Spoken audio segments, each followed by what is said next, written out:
ಆರೋಗ್ಯ ಸಚಿವನಾಗಿದ್ದ ವೇಳೆ ಆರೋಗ್ಯ ಕರ್ನಾಟಕದಲ್ಲಿ ಬಿಪಿಎಲ್ ಕಾರ್ಡ್ದಾರರಿಗೆ ಉಚಿತ ಹಾಗೂ ಎಪಿಎಲ್ನವರಿಗೆ ಶೇಕಡಾ 70% ಉಚಿತ, ಶೇಕಡಾ 30% ವೆಚ್ಚವನ್ನು ರೋಗಿ ಭರಿಸುವ ವ್ಯವಸ್ಥೆ ಇತ್ತು. ಬಳಿಕ ಅದೀಗ ಶೇಕಡಾ 70% ರೋಗಿ ಭರಿಸುತ್ತಿದ್ದು 30% ಸರ್ಕಾರ ಎಂಬಂತಾಗಿದೆ. ಈ ಬಗ್ಗೆ ಪುನರ್ ಪರಿಶೀಲನೆ ಮಾಡಲಾಗುವುದು ಎಂದು ಆರೋಗ್ಯ ಮತ್ತು ಕುಟುಂಬ ಕಲ್ಯಾಣ ಸಚಿವ ಯುಟಿ ಖಾದರ್ ಹೇಳಿದರು. ಸುದ್ದಿಗಾರರೊಂದಿಗೆ ಮಾತನಾಡಿದ ಅವರು, ಎಪಿಎಲ್ ಹಾಗೂ ಬಿಪಿಎಲ್ನವರಿಗೆ ಕಡಿಮೆ ದರದಲ್ಲಿ ಚಿಕಿತ್ಸೆ ಒದಗಿಸುವ ಬಗ್ಗೆ ರೂಪರೇಷೆ ಮಾಡಲಾಗುವುದು ಎಂದು ತಿಳಿಸಿದರು. ಖಾಸಗಿ ಆಸ್ಪತ್ರೆಯವರು ಆಯುಷ್ಮಾನ್ ಕರ್ನಾಟಕ ಯೋಜನೆ ಅಡಿ ಬಿಪಿಎಲ್ ಕಾರ್ಡ್ ಹೊಂದಿರುವ ರೋಗಿಯಿಂದ ಹಣ ಪಡೆಯುವಂತಿಲ್ಲ. ಒಂದು ವೇಳೆ ಹೆಚ್ಚುವರಿ ಶುಲ್ಕ ಪಡೆದರೆ ಆರೋಗ್ಯ ಮಿತ್ರರು ಈ ಬಗ್ಗೆ ಗಮನಹರಿಸಿ ಮೇಲಿನ ಅಧಿಕಾರಿಗಳ ಮೂಲಕ ಉಚಿತ ಚಿಕಿತ್ಸೆಗೆ ಕ್ರಮ ವಹಿಸಬೇಕು. ಒಂದು ವೇಳೆ ಹೆಚ್ಚುವರಿ ಶುಲ್ಕ ತಡೆಗೆ ವಿಫಲರಾಗುವ ಆರೋಗ್ಯ ಮಿತ್ರ ವಿರುದ್ಧವೇ ಇಲಾಖೆಯಿಂದ ಕ್ರಮ ವಹಿಸಲಾಗುವುದು ಎಂದರು.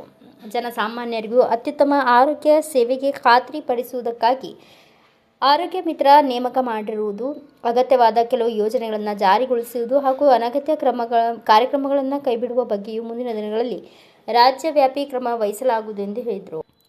ಗುತ್ತಿಗೆ ಆಧಾರದಲ್ಲಿ ನೇಮಕಗೊಂಡ ವೈದ್ಯರು 3 ವರ್ಷ ಸೇವೆ ಸಲ್ಲಿಸಿದರೆ ಅವರನ್ನು ಕಾಯಂಗೊಳಿಸುವ ಪದ್ಧತಿ ಹಿಂದೆ ಮಾಡಲಾಗಿತ್ತು. ಇದರಿಂದ ಉದ್ಯೋಗ ಭದ್ರತೆಯ ಕಾರಣದಿಂದ ಹೆಚ್ಚಿನ ವೈದ್ಯರ ನೇಮಕವಾಗುತ್ತಿತ್ತು. ಆದರೆ ಇದೀಗ ಬದಲಾಗಿದೆ. ಅದನ್ನು ಮರುಪರಿಶೀಲಿಸಲಾಗುವುದು. ಗುಡ್ಡಗಾಡು, ಬುಡಕಟ್ಟು ಪ್ರದೇಶ, ಕುಗ್ರಾಮಗಳಲ್ಲಿ ವೈದ್ಯರು ಹೋಗುವ ಕಡಿಮೆ.